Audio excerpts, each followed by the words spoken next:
In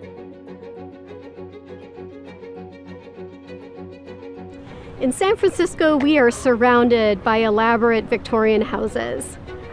So, what's on the inside? Who lives there? Are they musty and old-fashioned, or are they bursting with life? Hi, I'm your host, Bonnie Spindler, past president of the Victorian Alliance and a current member. So, we have been for over 40 years dedicated to preservation. And each year as a fundraiser, we invite people into a hand-picked selected number of houses. In this segment, the first of 6, we're going to take you through and show you the dazzling variety of Victorian artisanship.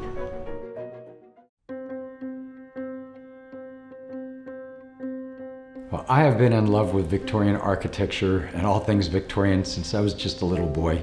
In 1964, I was about 8 years old, and a TV show called The Addams Family came on TV. I was fascinated with it. The show The Munsters was on at the same time, but for something, The Addams Family just drew me like a magnet. And ever since I was a little boy, I just made my life everything I could Victorian. I purchased things at garage sales, estate sales. I studied Victorian architecture. I bought every book on Victorian architecture. I like Victorians to be as pure and original as they can be. It's opposite of the trend where people like to come in and paint them all white and remove all the moldings and make them look as modern as possible. I'm old school. I want it to look as the architect had first built it. I've been hands-on doing Victorians myself since 1976. I bought my first Victorian at 20 years old here in San Francisco.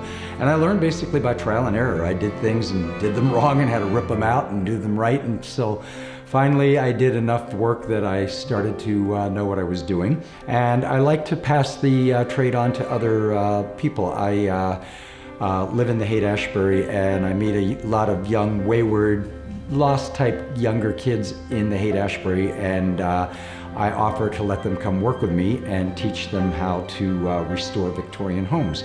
And I've had several wonderful success stories where people have gone off and gotten the contractor license or gone off and built houses on their own. And I've had a few failures, but I definitely try to pass the trades on to younger kids that might be lost and not knowing what they're doing with their lives, and I try to give them alternatives where they can have a skill that they can use for the rest of their life. Over the years, I've put probably about 10 to 12 rooms of Bradbury and Bradbury wallpaper throughout the house, and I love it. It is authentic wallpaper that is hand silk screened in Benicia, California, in authentic Victorian colors and in the authentic Victorian patterns. They've done a lot of research, and everything they offered was actually available to homeowners in the 1870s, 1880s, and 1890s. So it's very appropriate. This home was built in 1889. I tend to go with wallpaper that predates that from the 1870s, 1880s, rather than anything newer or Art Nouveau per se. The wallpaper comes in a big 36-inch roll that's very long, usually 40, 50 feet. Often there will be very small little borders that are as small as 1 inch, and you have to roll it out in a long spot and get a long straight edge and razor blades and hand cut all the little borders out. And it can be very tedious. If you look at the ceiling here, you will notice that there are multiple, this doesn't come in one roll like this. This is multiple layers of wallpaper that are decoupaged on top of each other.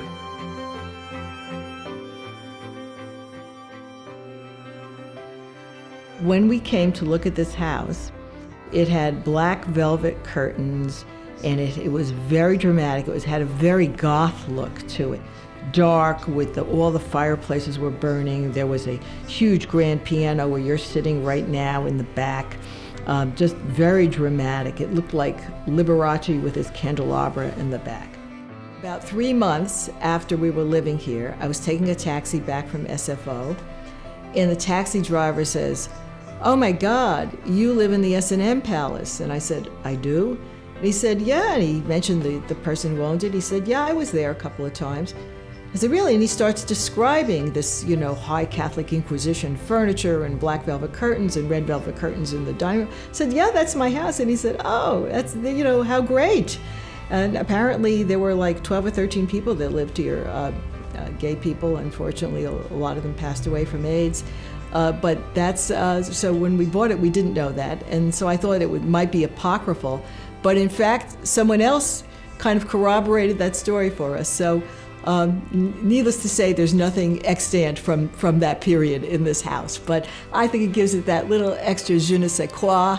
And I love being the dominatrix for 30 years of this house.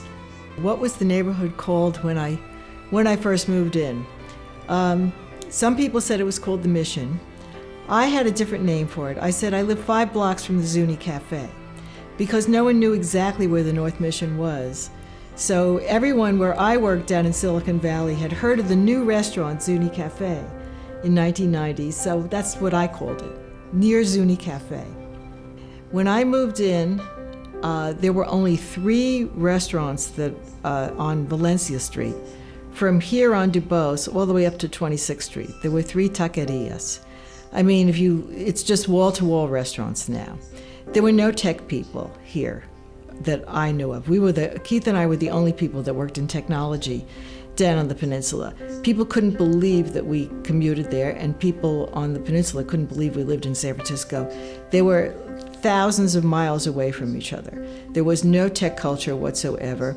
It was a somewhat dangerous neighborhood, and I lived here for 10 years before I ever went to Dolores Park.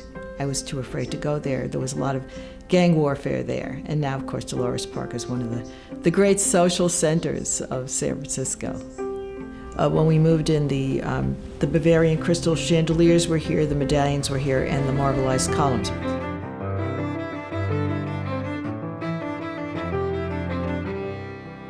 Then we went to an antique store on our first anniversary and bought an antique. Not thinking much of it, but this became an addiction for the next 30, 40 years. We've filled this house with these trips and spent so much of our time going up and down the countryside, going to shows, going to little shops, going to obscure places. And the things you could collect were so interesting and valuable in a way, not particularly monetarily all the time, but it gave such an insight into what other people did. And it gives you this feeling of going back into another era where people lived and the subtle ways that they lived that were different. Oh my God, we were so excited about this. Very few people have a double nargileh, his and hers. You know, we were so excited when we first saw this house 5 years ago because it had so many of the original features in it. You just don't see this everywhere anymore. This house isn't actually a Victorian. It's a Craftsman Edwardian. You see most of the Craftsman influence in this room mostly, kind of nowhere else in the house. It was built by a Danish carpenter for himself and his own family, but what I think is really special about it, and what you just don't see elsewhere in the Sunset District, and really in other modest houses in San Francisco, is that there's 2 murals in this house. It shows you how, you know, an immigrant family of modest means was able to create something beautiful, you know, even though they maybe didn't have a lot. So this room in particular, it's got a mural of Spanish colonial San Francisco. So there's Mission Dolores, and behind Mission Dolores is Twin Peaks. There's a Spanish priest. There's chickens and drunks and miners, and it's just neat because you're kind of transported into this other nostalgic era. And then when you flip over to the other side of the room, what you see is a Spanish galleon, people unloading things onto docks. You see seagulls, and I think it's really charming that it's still here. When I first moved into this house, I had no furniture. And I used to sit in these bare rooms and realize that the rooms are beautiful without anything in them. This is in marked contrast to today, when a room is a box into which you put something that might be interesting. But with all the fancy staff work and everything else in these rooms, with nothing in them, they're just fascinating in themselves. I've lived in this house nearly 50 years. I bought it in 1970, moved in 71. There were 53 people living in it, so it took a while for them to get out.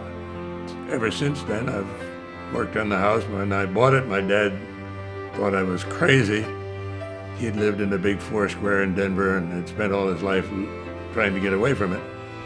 But I explained that it was my roof over my head and my hobby and my retirement plan all in one. And that's pretty much how it's worked out.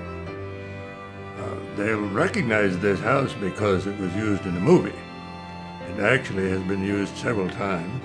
I, early on, registered it with some of these guys that find houses, scouts, and that's how people found it.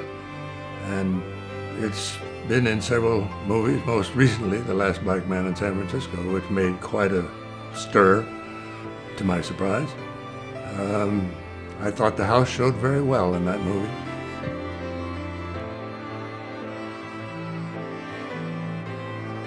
This is my candidate for the single most extraordinary balustrade in all of San Francisco. It's quite a mixture of motifs from a lot of different cultures in the past. It's special because of, first of all, the level of handcraft that was applied. You have some Celtic knotwork here with a rosette in the center, a very finely textured background in the field. Here you have some little Viking shields, you have some sort of Greek and Roman influenced leaf elements. It's highly differentiated geometrics. You have circular elements, you have octagonal elements, you have square elements, and the whole balustrade is, covered in these Anglo-Japanesque sunburst motifs, as well as you have down in here a whole lot of really fine incised carving, which someone would have had to do without a machine, so it all looks pretty much the same all the way up the length of the staircase. I think you have a mixture here, and the handrails were typically made out of Spanish cedar, which is a very soft, easy to work wood. It's great for making these curved sort of elements in the handrail. And it looks a lot like mahogany. And then you have a lot of mahogany down throughout the rest of this, and it all has sort of this kind of Cordovan shellac finish on it. There's something really special about the gloss and brilliance of shellac. Most of this has its original finish untouched. It's very exciting for me every time I walk in this house. It has a tremendous feeling of repose and absolute beauty. The woodwork throughout, not just the balustrade, is all of an incredible quality level. As an artisan, every time I look at this, I appreciate every cut of every chisel or saw that went into making this. When I was looking to buy a home, I intended to buy a fully finished home that I could move in right away, but when this came up for sale, I fell in love and I knew I had to have it. So in San Francisco, a painted lady is a Victorian home, usually painted in bright colors. So it was a trend sort of in the 60s and 70s to sort of punch them up by bringing in bright colors and contrasts and gold and silver details, all sorts of really fun painting. And this home here on Steiner Street is one of the famous painted ladies of what's called Postcard Row on Alamo Square. It's a tourist destination. People come from all over the world to San Francisco, and when they come, they just have to see these very similar looking homes on Alamo Square. I love how these homes each have their own unique style, all different colors, but still look like a cohesive row of houses in all sort of the same appearance. And it really, when one of these homes came up for sale, it was just a dream come true. I was so excited to purchase the home, and right away I got to get to know the neighbors. They've been super welcoming. They've invited me into their homes. They've shown me their finishes, their details, their wallpaper, and have just been so incredibly welcoming. It really, it's a magical place.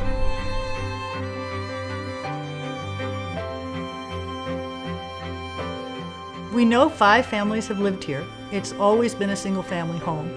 And if you look at the detail of the house, it has actually it's all still here. And when things fell off, they didn't throw them away. They just stashed them, and we found them. The woodwork is one of the distinctive features of the house. It's old-growth Cuban mahogany, which is now an extinct wood.